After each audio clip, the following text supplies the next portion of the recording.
Welcome to the PCN Capitol Preview. I'm Francine Schertzer. Today we'll discuss the results of the 2024 election. But first, we're joined by Jillian McGoldrick, a politics and governing reporter with the Philadelphia Inquirer. Jillian, you wrote last week about Josh Shapiro being a Democratic frontrunner in the 2028 presidential race. How would you characterize him politically? Yeah, so he has been able to, in the last few months, since he was considered as a running mate, to be the vice presidential candidate with Vice President Kamala Harris. He's been able to really cement himself as a moderate Democrat, willing to work across the aisle nationally. So he has been spending the last few months traveling the country to help Democrats of similar nature, people who promise to be moderate, to work across the aisle. And he spoke during prime time at the Democratic National Convention. So he's really been able to increase his national star here over the last few months.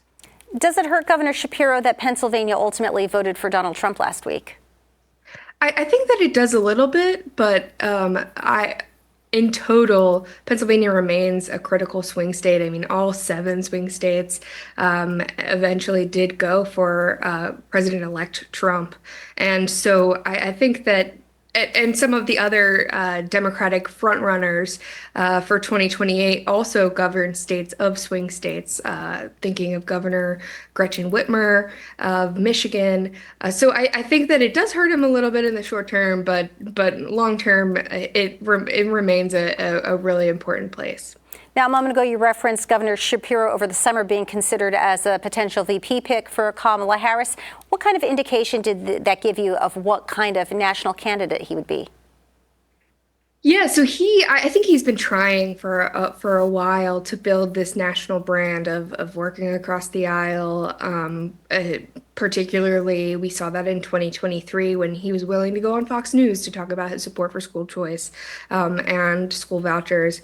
In the end, the Democratic House did not support that. It never came to fruition, but that's definitely a fight that we will see again this summer, I'm sure, because Governor Shapiro has thrown his support behind an issue that is much fewer Democrats support, because he says that he supports it specifically if it includes historic funding increases for public education. So it's sort of those types of issues where his motto is get stuff done. Sometimes it substitutes in an expletive for stuff. And he says that he wants to make sure that the government is doing what it's supposed to for Pennsylvanians. Governor Josh Shapiro is of Jewish faith. Could that hurt him in a primary election nationally where much of the Democratic Party are Palestine sympathizers? Yeah, I think that in 4 years, we'll see where we're at. I think before he even jumps in the race, there are a couple of things that experts said he has to, that sort of like telltale signs of like whether he'll be actually joining the race. Some of them being he might write a book. He'll definitely be traveling to some of the early primary states, New Hampshire, Iowa, making some visits there. And we'll also have to see how he does for a re-election in 2026. That will also be a really big determining factor for him. Let's talk about that a little bit more. How much will his run for 2026 help determine the future trajectory of his political career? Yeah, I think that it will really be the determining factor about whether he even throws his hat in the ring in 2028. You can kind of already see some other governors angling for it. Like you can see what California Governor Gavin Newsom is doing. He has already recalled the legislature in California to Trump-proof the state, essentially. You kind of see everybody already starting. I got some criticism from folks saying you're starting too early to talk about this, but really, like other people, the chess moves have already started at this point. Jillian McGoldrick, thank you so much for joining us this morning. Thank you for having me. More of the PCN Capitol Preview after this short break. Welcome back. Our guests today are former Lieutenant Governor Mark Singel and Ray Zaborney, partner and founder of Red Maverick Media. Ray, we'll start with you. What do you credit for the red wave of victories in last week's election? Well, I think one of the things that is pretty clear is that the American electorate really had sticker shock, and I think what you've seen is, in exit polls, et cetera, there's a real focus on the economy and their personal economies, and I think as you saw, butter and eggs and all the other groceries that prices have gone up, you saw what was happening at the southern border, and really, in a lot of ways, a rejection of kind of this far left woke identity politics. I think those combinations of things led to, the largest Republican victory in 36 years at the top of the ticket, and then also led to obviously wins underneath that. Mark Singel, your thoughts on what do you credit or blame for last week's election results? Well, before we get too deep into issues that may have caused this and to ascribing what motivated voters and so on, let's remember that there were 15 million less votes cast this year than there were 4 years ago. And the margins, even though it was definitely a red wave, don't get me wrong, this is a big victory for Republicans. The margins were very narrow in the swing states and could have gone either way if those 15 million had actually voted. And the reason I say that is because it has now been shown that the Republicans were just flat out much better at winning on election day. They got their voters out. The people that stayed home were those who were most affected and could have benefited most by the agenda that Kamala Harris was putting forth. Unfortunately for her folks stayed home and sat on the couch. And meanwhile, all of the Trump, devotees came out in droves. So all I'm saying is that I wouldn't read too much into even a historic win like this, because it's always going to be close like that. Now, having said this, I think the Democrats do have to do some soul searching. One of the things they need to do is to get a clearer focus on where you are on issues that really do motivate people. You can't say to them, look, and the inflation rate is down and 16 million jobs have been created, and we're really doing quite well. And flat, we really are doing quite well with the economy. But it's visceral. People feel that the prices are too high, and if they're paying too much for gas and eggs and so on, then you change their mind. So you have to explain to them how you're going to make the situation better. And I don't think the Democrats really did do an effective job of that. Beyond the economy, what other issues drove voters to the polls? Well, Ray's not wrong. When you have one side that's putting up ads that are relentless fear-mongering about invasion, armies of aliens coming in to eat your dogs and cats, you say that often enough, and then there's this cultural attack that invoked transsexual, operations being done after shop class in high school. None of that was true, but it was relentless, and that message sunk in, and it motivated people and made them even angrier. So I'm not sure how you combat that other than try to supply people with an alternative and a truth, and try to focus on the issues that really matter. But it carried the day. There was a lot of cynicism, there was a lot of anger, and that vote clearly affected the relentless campaign that was driven by the other side. Ray, I'll give you a chance to respond regarding issues. Yeah, sure. I mean, I think that Mark's right, southern border became an issue. Obviously, identity politics and gender was certainly an issue in this election. But I think the one thing Mark makes it sound as if Donald Trump, pounded on Kamala Harris and outspent her significantly. The truth is, when this is all added up, I think you'll see probably the left will have spent 6 times the amount of money that the right did. That it will be an incredible difference between the two to be able to still have a victory this way and in this manner. And look, people decided they cared about this. They cared about the border. They cared about the identity politics that we've seen, the Democrats try to wield as a weapon. It actually fell flat this time. And if you look at President Trump's win, it wasn't only the largest win a Republican 36 years. It was also the most diverse win. Almost winning Latino voters, 22% of African American voters. So just across the board, it appealed to folks. And I think in the numbers, I saw a lot on Twitter lately.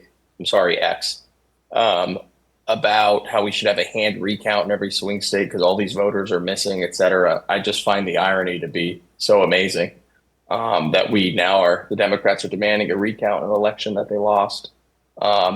So it'll be interesting to see how it plays out over the next several weeks. But I think once California is done voting and they count all the votes, I think it will only be a couple million difference between 2020 and 2024. And in some states like Pennsylvania, more people actually voted in 2024 than in 2020. Leading up to the election, Democrats often invoked the Dobbs decision and talked a lot about reproductive rights. Did that issue have less of an impact this year than in 2022, or were there just other issues that took a bigger priority? Exactly as you put it. There are other issues that seem to crowd it out. I, for one, thought that there was going to be a 3 or 4% push from women who identify Donald Trump as the person who killed Roe versus Wade. He brags about it.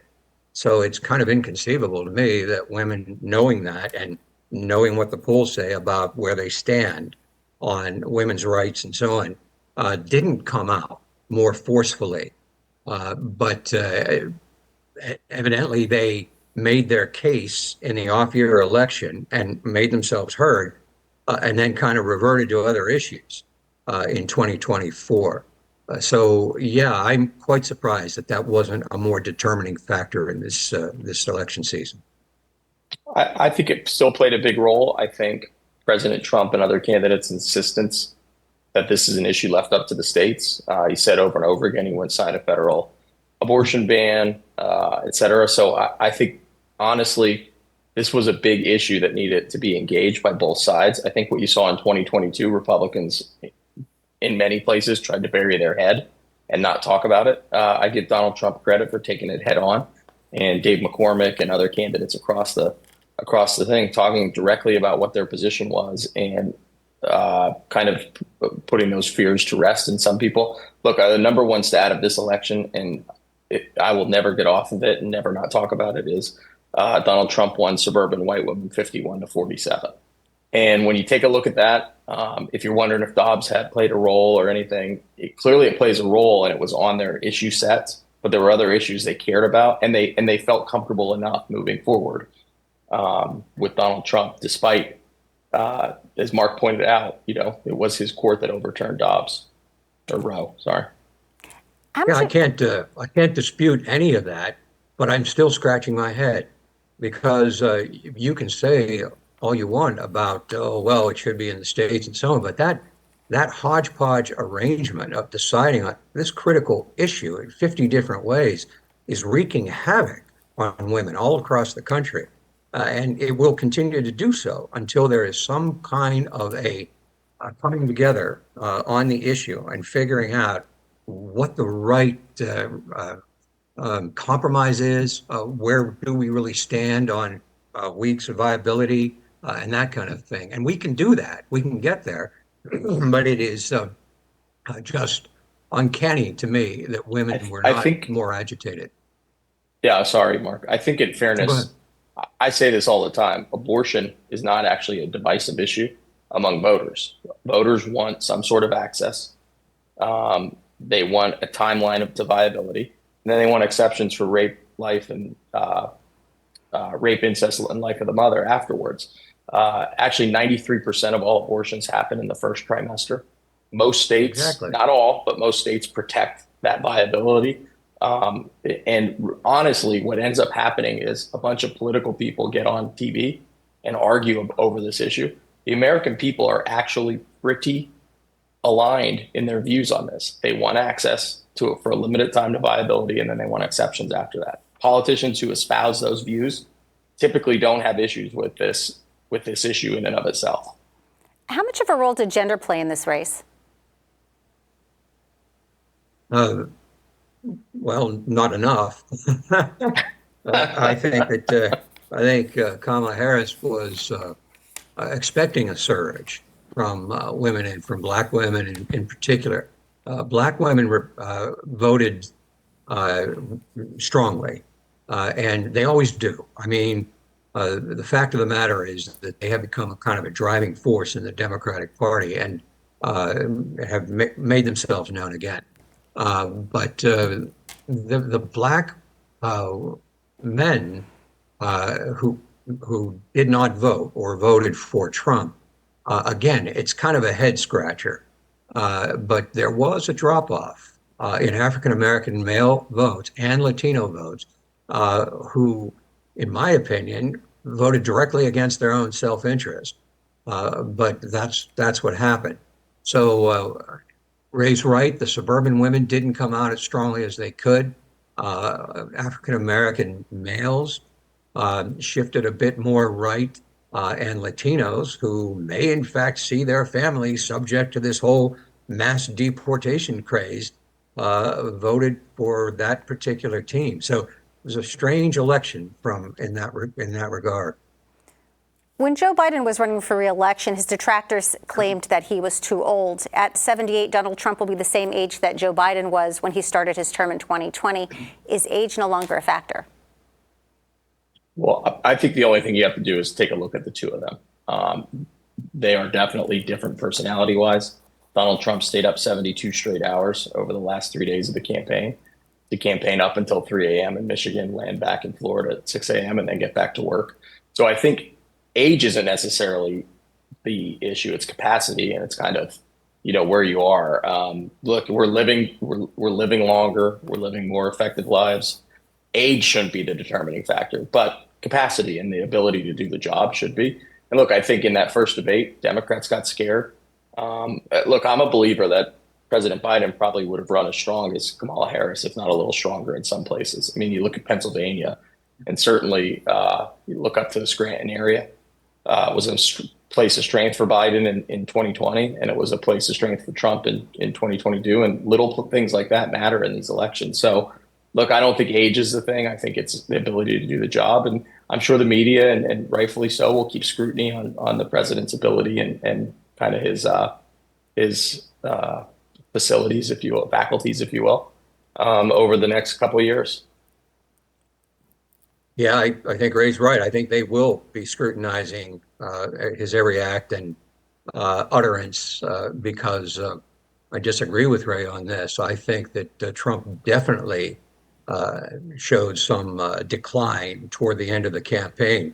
I mean, his rallies were rambling word salads of kind of nonsense in many cases, and he would get lost and then strike out at people and things like that. These were kind of the ramblings of your adult uncle at Thanksgiving dinner, that you kind of listen to and say, somebody pass him the mashed potatoes. So I think he has been showing signs of aging and a lack of capacity, as Ray says, and so on, and that's a shame. But I will say this. I saw that debate with a group of folks, and I was stunned because clearly Joe Biden, whom I love and is a wonderfully decent human being, had lost a step or two. And it was just painful to watch that performance. And what a lot of Democrats like me said, are we going to have other episodes like this? Or are we going to get to October and have this kind of thing explode at the worst possible time? To Joe Biden's credit, he thought this through and did what to me was one of the most noble gestures in American history. And that is to abdicate the power to somebody else for the sake of preserving the presidency and keeping his agenda going. So I think he did a noble thing. And I think that Kamala Harris performed well, and she was tireless throughout that period. But it just didn't work out. Is age a factor? Was your initial question? Yes. And it's odd because whatever else you talk about, if the perception of people is that somebody's too old for the job, you cannot win.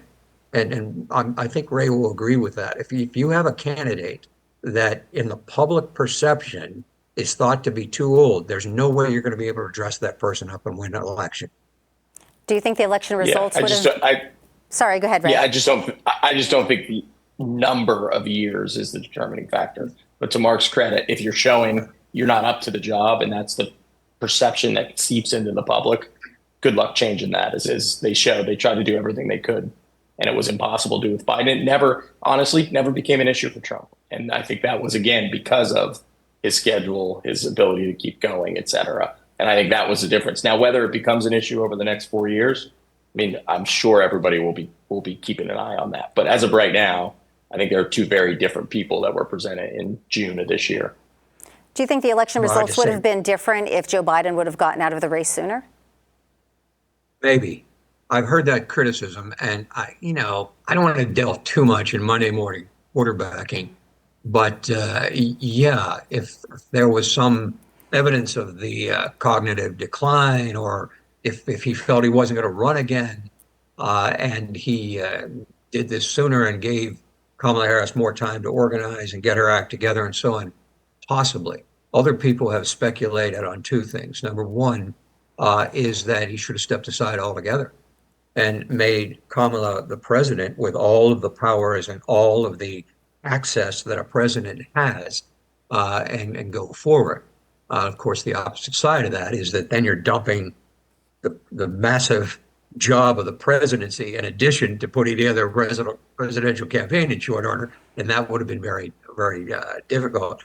And the other thing, I was talking to a Republican colleague that Ray and I know well. I said, should have had a convention that what Biden might have done, rather than kind of anoint Kamala Harris as saying, let's get the best person in the country to run. Let's do this fast, but let's compete and do some kind of a modified primary so that people can rally behind that individual. I'm less inclined to think that would have helped, because everybody did rally behind Kamala, and there was a surge of support for her. If this election was held in September rather than November, she would have won easily. So I think that she addressed all of that. But Monday morning quarterback, you can think about things that might have been different and might have affected it, and people have some valid points. My feeling is she couldn't win from the start. You can't be a continuation of what people are already upset about, and despite their ability or their attempts to dress it up differently and blame snack companies for not filling their bags big enough, there was no way they were going to get over the anger of the American people, and that ultimately is what determined it. Look, had Joe Biden not run and they had a primary and they nominated someone who could make a compelling case to turn the page away from what they are upset about, maybe they could have won. The one thing I'll say about President Trump is he set the agenda for the campaign. He decided, and then the American people decided what the issues were going to be. But if the issues are the economy, the border, and this kind of identity politics, well, you could have taken any Democrat, the most talented one in the country, and they weren't going to win on that issue set. So I think, but look, I think there was some this idea that she ran this great campaign or she was this great candidate or not. She was awful. She would have never won the Democratic primary over a long-term view of her. Because if you look at what happened, Mark's 100% right. If you had the election in September before she got real scrutiny put on her, she might have won because it was all, rainbows and joy, if you remember correctly. But once she got a longer term look by the American people, it was clear she was not the answer. I think that would have happened in the Democratic primary too.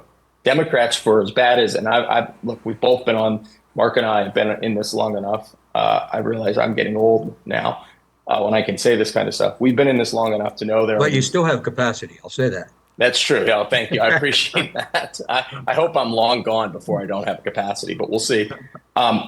We've both been in these moments of, introspection for the party, to look back and feel like, oh boy, we got to change everything, blah, blah, blah. And sometimes that's the case. And there's a lot the Democrats will need to change. The one thing that Democrats have that we didn't have at some points and then now thankfully do is they do have a deep bench. They have a lot of people who are quality, do a quality job in their states, I'd always lean towards governors, but even senators, they do have a bench of people, and none more prominent than our own governor here in Pennsylvania. I can't help but think of how the election maybe could have been different had she made a different choice for VP. And before we get off on the, up and comers, I don't know if Ray would agree with this or not, but throughout that campaign, I would often watch the relentless ads that the right was putting up and saying, don't take that crap. Get up and respond to it. My basic philosophy is that if you know that an ad is hitting home and people are responding to it, you better have an answer for it. And it's very frustrating to me because I do think that if Kamala Harris had stood up early in her, short campaign and said something like, let me tell you something I disagree with Joe Biden on. We got to be tougher on the border. You're absolutely right about that. And whatever happens in this race, I'm going to be reaching out to the Republicans and we're going to work something out so that we can do what we need to do to make sure that our borders are secure. Say it, with regard to the economy, the argument that was being made was never accurate, never fair, because the economy was good and it was booming and the stock market doubled and everything else, but people felt it. So what I think she had to do was to separate a little bit from Biden as well and say, look, one thing I regret is that we didn't take enough to keep prices down. And this is how we're going to do it in the future. Had she been a little bit more aggressive in separating a bit, whether it was fair or not, Biden was taking the brunt of these criticisms. So separate yourself and tell them about it. Pick up the phone and say, hey, Joe, I'm going to kick the heck out of you today in this ad. And this is what I'm going to say because I have a campaign to run. I don't know why she didn't do more of that. But again, Monday morning quarterbacking, it is what it is. The people have spoken. Darn them. We're going to continue our discussion in just a moment, but first, let's give our guests a brief break to look at what's coming up on PCN. Tomorrow on the PCN Capitol Preview, we'll look at the legislative priorities for small businesses in Pennsylvania. Our guest will be Greg Moreland, State Director at the National Federation of Independent Business, and Warren Hudak, President at Hudak & Company. That's tomorrow morning, live at 9 a.m. On the issues will be about vaccines for COVID-19 and the flu. Pennsylvania Secretary of Health Deborah Bogan will bring us up to date on the latest developments. That's Wednesday at 7 p.m. Then right after that, On the Issues has a Pittsburgh company that'll tell us about designing and building driverless trucks. Gerardo Interiano, Senior Vice President of Aurora, will be here Wednesday at 7:30. PIAA soccer championships dominate the PCN schedule on Friday. Here's the lineup. The boys AAA at 10 a.m., the girls AAA at 1 p.m., the boys Single A at 4 p.m., and the girls Single A at 7 p.m. Find out more about the teams competing at PCNTV.com. The public affairs coverage you watch on PCN TV is now free online. Go to PCNTV.com and check out our streaming service, PCN Select. PCN is Everything Pennsylvania. We're a 501c3 nonprofit television network that relies on viewers and donors like you to help achieve its mission. To make a donation, visit PCNTV.com. Now let's get back into our discussion. I want to wrap up what we were talking about with the presidential race. During his victory speech, Donald Trump talked about having received a powerful mandate. Ray, what do you envision the next 4 years of a Trump administration might look like? Well, the first thing I think you're going to see is a much quicker moving Trump administration than we did the first time. I think they understand Washington better and that they know what they need to get done. The other thing you're also going to see is 53 Republican senators and a majority in the House, meaning Republicans will have full control of the federal government. And I think you're going to see it move fast. I also think you're going to see some very talented people from the outside come in and help this president, whether it be Elon Musk, whether it be Howard Lutnick from Cantor Fitzgerald, who's setting up the transition. Just a lot of diverse views that are going to come into play in this administration that maybe you didn't see before. But I think you'll see faster moving And look, they understand the rhythm of politics now, right? They have 4 years, but really they have 2 years of guaranteed Republican control in government. And look, the next step is on the Democrats, right? Will we continue down this path of, Donald Trump is Hitler and we should impeach him and blah, blah, blah, blah, blah? Or are we going to continue down a path where we can hopefully work together and try to get things done? I joke all the time, but I mean it. Democrats really miss an opportunity the first 4 years. Donald Trump, while a conservative, center right, was a Democrat for the first 30 years of his life, and certainly is a deal maker. I think if we don't get wrapped up in this fake, fascism, Hitler, blah, blah, blah stuff that the American public rejected, we actually have an opportunity to get a lot done over the next 4 years for the American people, but we'll see. Wow. Do not put that on the Democrats. The fact of the matter is that Donald Trump has launched and maintained his career based on divisiveness and name calling and kind of juvenile actions throughout his campaigns. And while he was president, it was just utter chaos. And people seem to have a short memory. And now you're right. He's got the Senate and he's got the House and he's got no guardrails. He's got nobody sitting there saying, no, Mr. President, that really doesn't make sense. So as a Democrat and as an American, I'm very much concerned about where we're heading. For example, let's take his day one promises. He said 1,000,000 times in the campaign, oh, I could solve the Ukraine war in one day. Well, sure you can. If you sell out to Vladimir Putin, if you divide Ukraine in half and give him what he wants and walk away, and then watch Estonia and Latvia and Poland fall within months, is that really where we're going? I'm real nervous that is actually a direction he's planning. The whole deportation, his first appointee was the border czar. And this man, I can't remember his name, right? Probably you know him. But he was asked, well, wait a minute, are you really going to try to do mass deportation of families? And how do you do that? How do you deal with families when you deport them? He says, we deport them all. Wait a minute. You're saying that a child who was born in America, who has committed no crime, is going to be deported simply because he's going to be thrown out with the rest of his family for some reason. This is a very dangerous thing. It conjures up internment camps that federal. Well, in fairness, Mark, it's just very, very dangerous. Your side didn't like family separation, and that was a correct. big thing, even though that was the Obama policy. Well, No, the American people don't like everybody. We can have that debate if you want, but no. Don't like having when people were viewed to be dangerous, when there was an influence of gang or violence or something, that's the only time when they were separated for the children's own safety. It became a policy under Trump and his attorney general, who went to the border and said, yes, we're going to do this. We're going to separate children from their parents. That's a cruel and awful thing to do. And that's exactly what we're talking. But let me finish on this. The other day one thing, he's now talking about pardoning everybody that was convicted of the riots on January 6th. We're just going to wipe that clean and say it never happened. And that wasn't an insurgency that was attempting to overturn an election. We're just going to forget about that. That's ridiculous. And there's one more thing. Sorry, I'm going on too long.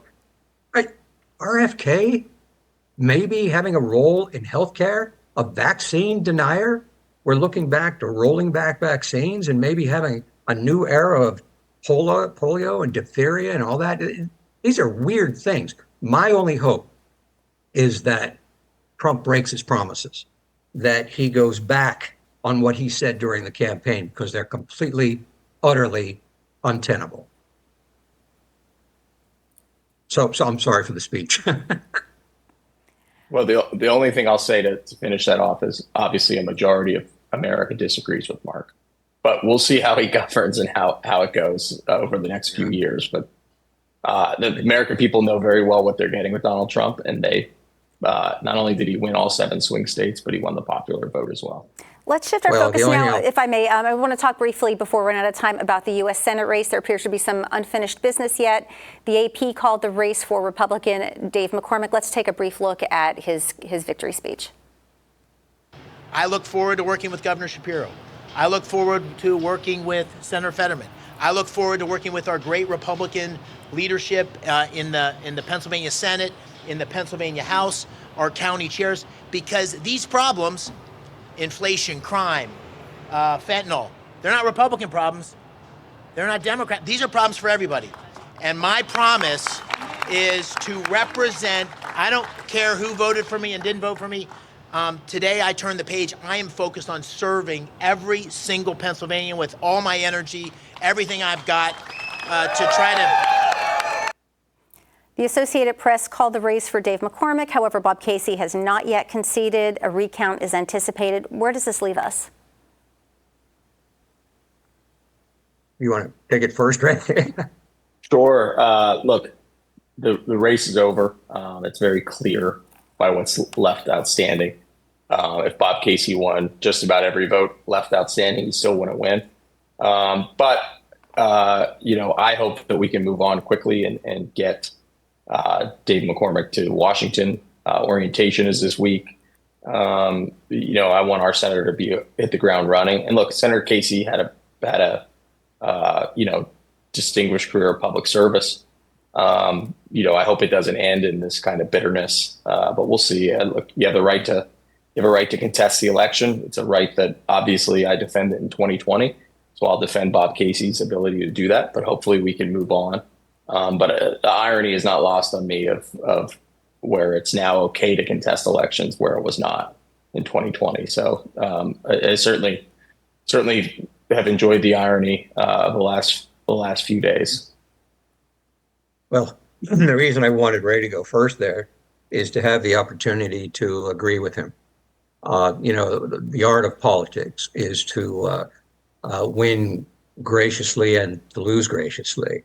And I have been deluged with emails from Bob Casey's campaign looking to fundraise and to keep the legal battles going and to count every vote and so on. I mean, even if this gets down to the legal threshold for a recount, which is 0.5 of 1%, I don't recall a recall ever changing the vote. So this election is over. And yes, Bob Casey has had a long, distinguished career and has upheld the family name wonderfully over that period of time. But he lost for whatever reason, and it's time to move on. Do you think Bob Casey's association with President Biden, along with that of Kamala Harris, is ultimately what led to the results that we saw last Tuesday? Again, it's hard to second guess. It was just a hard-fought battle, and there was no question for what we already talked about. The red wave was real, and the Democrats couldn't quite handle it. And I go back to this. Despite our vaunted Brown game, I mean, everybody I talked to was, well, we're going to be great on election day because the Republicans are disarray and they're not focused on the right thing, and we're going to turn out the vote. It was just the opposite. The Republicans turned out their vote and we didn't, and it was that basic. And I think that hurt not just Bob Casey, but all of the row officers and many of the 2 of the congressional seats that flipped and so on. So, yeah, whatever it is, it really is time to move on. I've never. Sorry. Go ahead. I was just going to say Bob Casey did run 100,000 votes ahead of Kamala Harris. Certainly, had some of that residual goodwill and based on the works he did. But ultimately, I think you're right. I think it was a combination of a couple of things. One, Dave McCormick is by far the best candidate Bob Casey has ever faced. And all the way back to Rick Santorum. Bob Casey before had the advantage of running in 2006, which was the disastrous Iraqi midterms. He ran in 2012 when Barack Obama ran for re-election and won the state by 5 points. And then he ran in 2018, which was the first Trump midterm. So he's also had very good environments to run in. This was the first kind of, upstream environment he's had to run in. And he had a great candidate who had enough money to be able to be on the air. So I'm not surprised he lost. I give Casey credit for, running 100 votes ahead of Kamala Harris and almost being able to pull it off. But ultimately, I think the association with, and his voting record over the years, there were enough people who were frustrated with the economy, the border, et cetera, who also took that out on Senator Casey, who, quite frankly, had a very similar record to the Biden administration, was very supportive of their policies. I'd like to zero now on the General Assembly. House Democrats maintain their majority. How were they able to do that in a year that saw such a significant win on the Republican side? That's a very good question. And, here's an irony. It came down to one seat in my backyard. And Ray knows what I'm talking about. The 72nd legislative seat, Frank Burns, defies all logic because he's living in ruby red Cambria County. Now, I have to say that when I was a senator there, it was a completely different world. And we worked very hard and had the hearts and minds of people. And, you can win 60, 70% as a D. But Frank has been swimming upstream his entire career and pulled it off once again, despite, I'm told, a $3 million total expenditure on both sides in that House race. An obscene amount of money for a House race. So I think the reason is because he read his constituents well. He is very clear when he goes out and he tells them he's pro-life and pro-gun and all of those social issues and things like that. And he's been hanging on because he's been smart about his politics. And look, I think in the House, it's amazing because we probably spent $50-60 million total to have no changes, which is something. In the Burns race that Mark mentions, spending is probably actually closer to $6 million, and $5 of it will have been spent by Frank Burns, though. So in every race that you see, whether it be the Burns race, the Brian Monroe, Dan McPhillips race down in Bucks County, the Philadelphia seat in Northeast Philly, all were decided by 1,000 votes or less. But all of them had one thing in common: Democrats will have outspent Republicans probably 4 or 5 to 1 in those seats. So tip the hat to the Democrats for being able to raise those resources and to be able to protect their majority. Obviously, they won. Republicans lost, but it was a function of definitely spending and money that determined these races. And look, Mark can tell you this: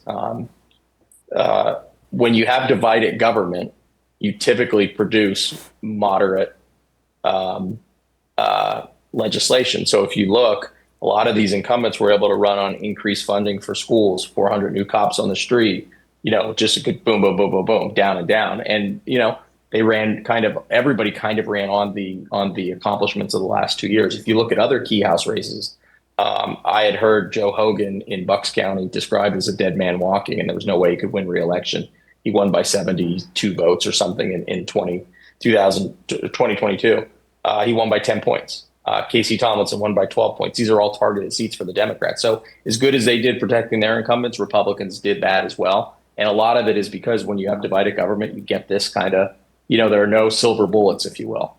And you're able to run on these kind of moderate accomplishments. And to each side's credit, they protected all their incumbents. Every incumbent either won or the incumbent party won in these seats and kept it status quo. What big lessons can be learned from this year's general election?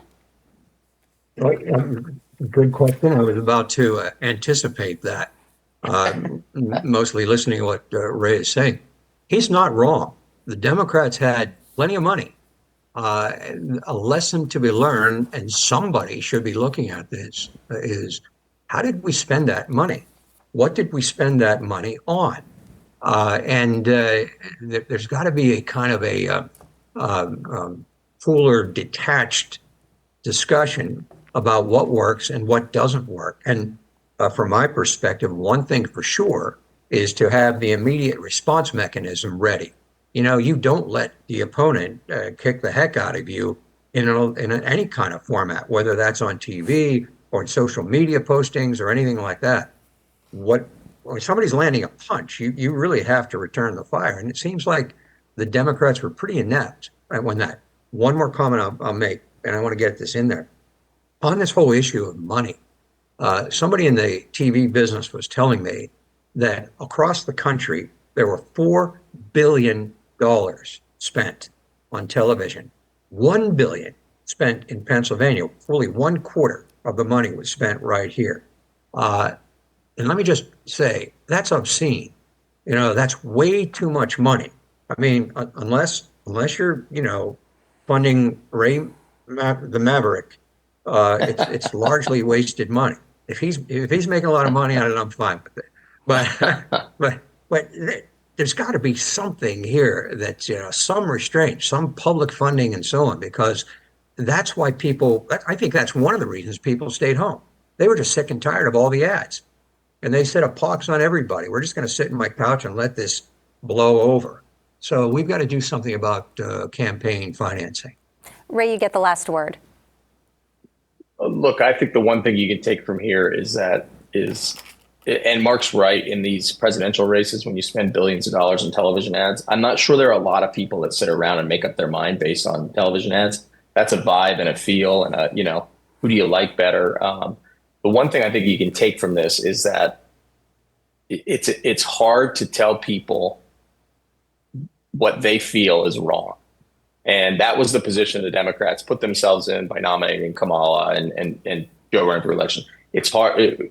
You can point to the stock market. You can point to everything that's good.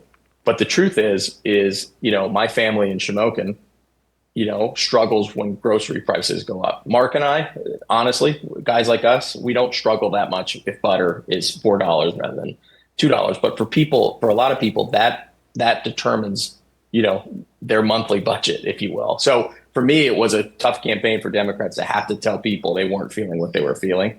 And I think that was the challenge. And I think that if we take anything away from this, it's, you have to have solutions for people or you're not going to win. Ray Zaborney, partner and founder of Red Maverick Media, and former Lieutenant Governor Mark Singel. Gentlemen, thank you both for joining us today. Thank you for having us.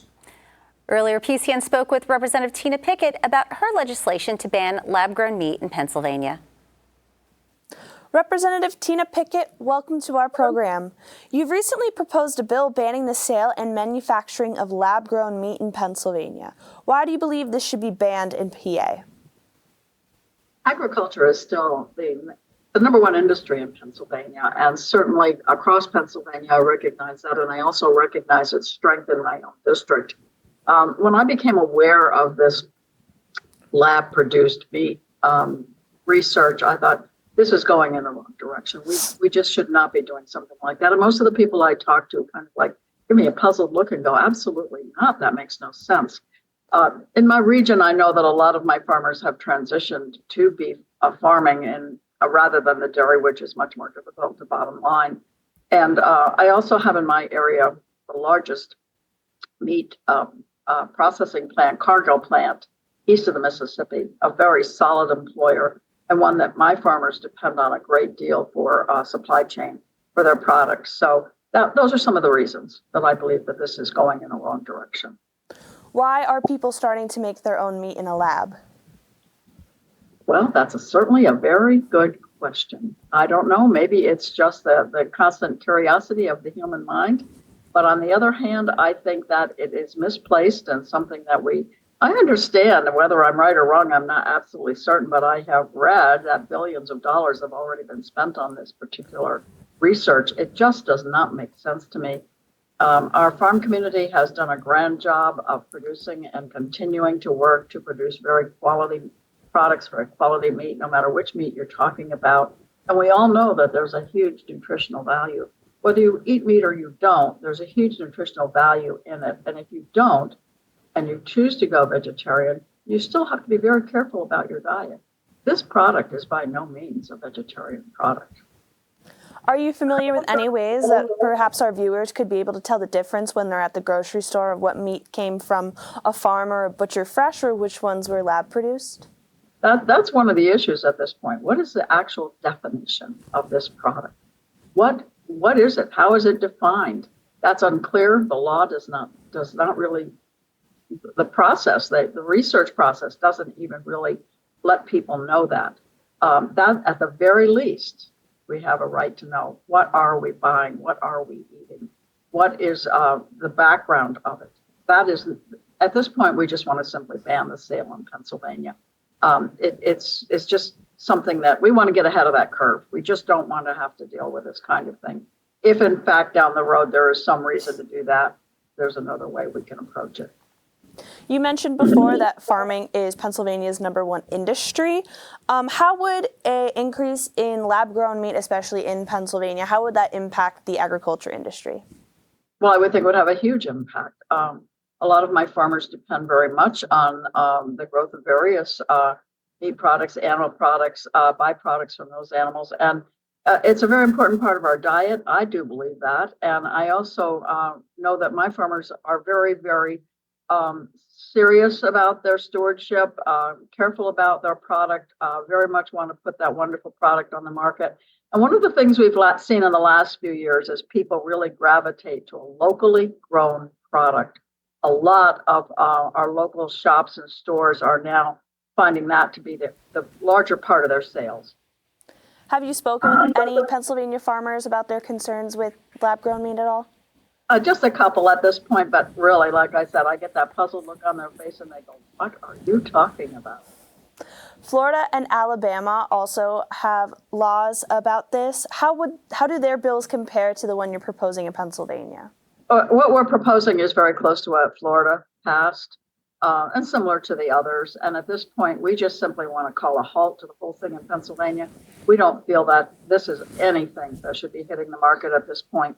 And again, going back to your other question about concern for the consumer, how does the consumer really know what is happening here and what the product is and what they might be inadvertently picking up, because it may look like something that makes sense to them. At this point, they probably wouldn't pick it up because I understand the price is so outrageously high that it really isn't very marketable at this point. But that doesn't mean it isn't going to come to that point. U.S. Senator John Fetterman has openly supported Florida's law against lab-grown meat. What is the value of having a U.S. senator support this topic? Well, certainly the senator's opinions are very interesting, and he is a spokesman for Pennsylvania, and I found it pretty upfront for Senator Fetterman to be able to come forth with that. Obviously, he supports Pennsylvania's #1 industry. Representative Tina Pickett, thank you for your time. Thank you. That concludes today's show. Be sure to tune in for tomorrow's episode of the PCN Capitol Preview, where we'll discuss small business legislative priorities with Greg Moreland, State Director at the National Federation of Independent Business, and Warren Hudak, President at Hudak & Company. That's tomorrow morning, live at 9 a.m. I'm Francine Schertzer. Thank you for watching.